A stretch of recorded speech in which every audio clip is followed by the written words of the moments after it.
Assalamualaikum warahmatullahi wabarakatuh. Hai Sobat Marketing, selamat datang kembali di video seputar penjelasan perilaku konsumen. Pernahkah kalian bertanya-tanya bagaimana sih proses keputusan konsumen itu? Nah, di video kali ini rasa penasaran kalian akan terjawab. Kita akan menyelami lebih dalam tentang proses keputusan konsumen, pembelian, konsumsi, dan kepuasan pelanggan, dan mengungkapkan fakta-fakta menarik di baliknya. Jangan sampai ketinggalan, oke? Mari kita lihat di next video. Oke teman-teman, ada beberapa hal yang harus diputuskan oleh konsumen setelah melakukan evaluasi alternatif.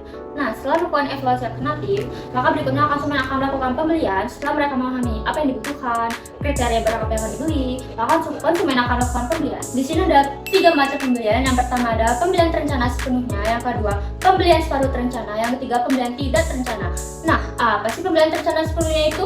Pembelian terencana sepenuhnya itu yang dimana konsumen sudah menentukan kriteria merek atau produk yang akan dibeli atau mungkin di mana tempat mereka akan membelinya. Nah, agar lebih mudah dipahami, mari kita lihat contoh video berikut. Bunga seorang mahasiswa aktif Universitas Malayati yang sering mengikuti kegiatan organisasi. Sepatu flat shoes lamanya Bunga yang biasa dipakai sehari-hari mulai rusak dan tidak nyaman. Bunga menyadari bahwa ia membutuhkan flat shoes karena flat shoes lamanya sudah rusak. Ia ingin flat shoes yang nyaman dipakai, cocok perjalanan jauh di area kampus, dan tahan lama. Bunga mulai mencari informasi dari berbagai toko yang ada di mall. Bunga membandingkan beberapa pilihan merek dan model flat shoes seperti NEC. Ia membandingkan dari sisi harga, bahan, dan review pengguna. Setelah mempertimbangkan semua aspek, Bunga memutuskan membeli flat shoes NEC dengan model bertali seharga 100.000 karena harga terjangkau untuk anggaran mahasiswa dan desainnya simple.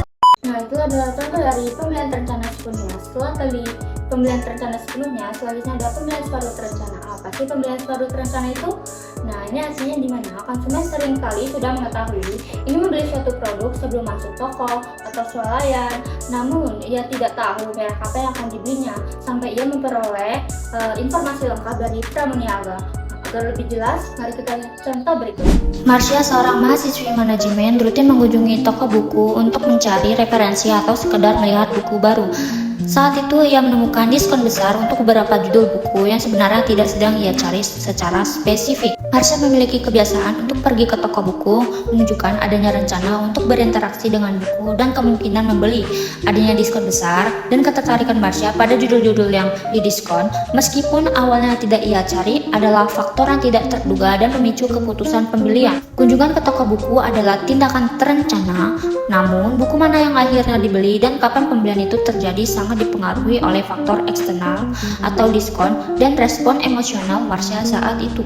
Oke, jadi bisa kita simpulkan, ketika Marsha sudah tahu produk yang dibeli sebelumnya dan memutuskan judul buku dari toko tersebut, maka ini termasuk ada pembelian separuh terencana. Nah, setelah tadi dari pembelian terencana sepenuhnya dan pembelian separuh terencana, ini yang terakhir adalah pembelian tidak terencana. Apa sih pembelian tidak terencana itu?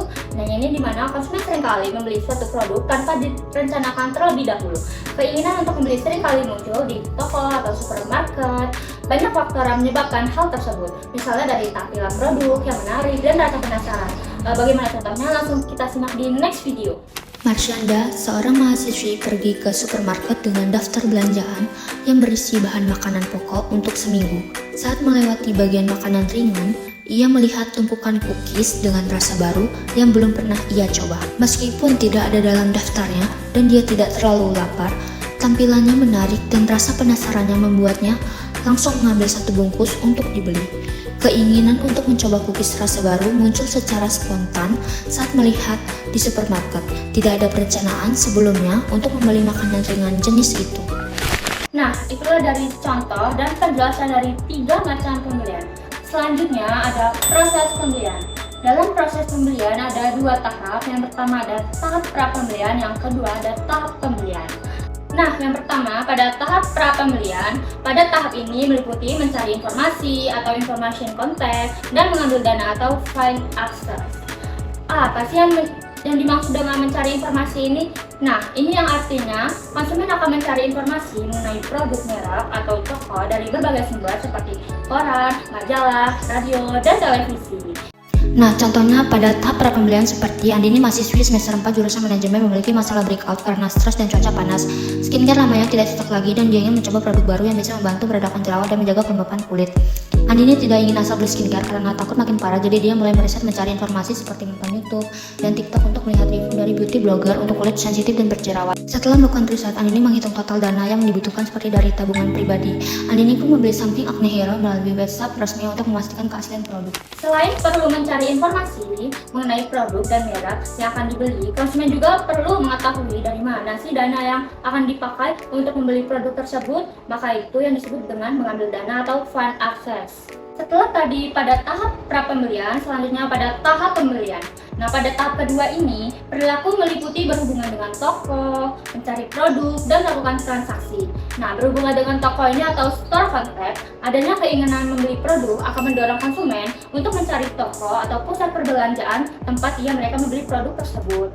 Sedangkan mencari produk ini, setelah konsumen mengunjungi toko, maka selanjutnya harus mencari dan memperoleh produk yang akan dibelinya. Sedangkan transaksi ini pada tahap ketiga dari proses pembelian adalah melakukan transaksi, yaitu melakukan pertukaran barang dengan uang, memindahkan pemilikan barang dari toko kepada konsumen. Nah, itulah dari penjelasan dari proses pembelian. Konsumsi. Tahap berikutnya setelah membeli dan bisa kita sebut dengan bagaimana konsumen menggunakan produk. Nah, ini penggunaan produk secara umum, secara general. Ini yang kita sebut dengan konsumsi. Barang bisa kita bagi menjadi dua, ada barang tahan lama dan tidak tahan lama. Barang tahan lama itu barang yang habis dipakai. Misalnya makanan, minuman habis pakai, kemudian tisu habis pakai, kertas habis pakai. Tapi ada barang-barang tahan lama yang manfaatnya dalam jangka panjang. Misalnya pakaian, kemudian alat komunikasi, handphone, furnitur, dan lain-lain. Nah, jadi ketika kita menggunakan barang itu, bisa kita sebut penggunaan produk.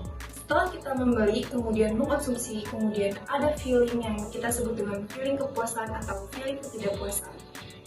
Kepuasan dan ketidakpuasan ini adalah perasaan konsumen setelah mengkonsumsi produk. Jadi, pertama konsumen akan membandingkan harapan konsumen sebelum membeli dengan yang sesungguhnya. Diperoleh konsumen dari produk. Ketika konsumen membeli suatu produk, maka ia memiliki harapan tentang bagaimana produk tersebut berfungsi. Seperti apa contohnya? Mari kita lihat di video selanjutnya. Marshanda adalah pelanggan setia mie gacawan di salah satu cabang Bandar Lampung. Marshanda selalu memesan level yang tidak pedas yang sama dan merasa puas dengan rasanya yang konsisten. Suatu kali Marshanda mengajak teman-temannya untuk pertama kali mencoba gacoan. Marshanda merasa puas karena rasa dan level tidak seberapa pedas. Mie yang Marshanda pesan kali ini tetap sama seperti biasanya. Pelayanannya juga cukup cepat dan efisien. Teman Marshanda memasang level tidak pedas yang sama dengan punya Marshanda berdasarkan rekomendasi. Namun, ia merasa mie dipesannya kali ini jauh lebih pedas dari ia bayangkan dan tidak bisa menikmati makanannya. Marshanda merasa tidak puas karena ekspektasinya terhadap rasa tidak pedasnya tidak dengan kenyataan. Keputusan selanjutnya yang dilakukan oleh konsumen adalah loyalitas, yang dimana konsumen merasa puas dengan produk atau merek yang dipakai atau dikonsumsi akan membeli ulang produk tersebut. Pembelian ulang yang terus-menerus dilakukan dari produk dan merek tersebut akan menunjukkan loyalitas konsumen terhadap merek. Agar lebih mudah dipahami, mari kita lihat video contoh berikut. Setiap kali berbelanja kebutuhan bulanan, Marsha selalu pergi ke Indomaret yang sama. Meskipun ada Indomaret lain yang mungkin lebih dekat atau menawarkan harga produk yang sedikit lebih murah untuk beberapa produk.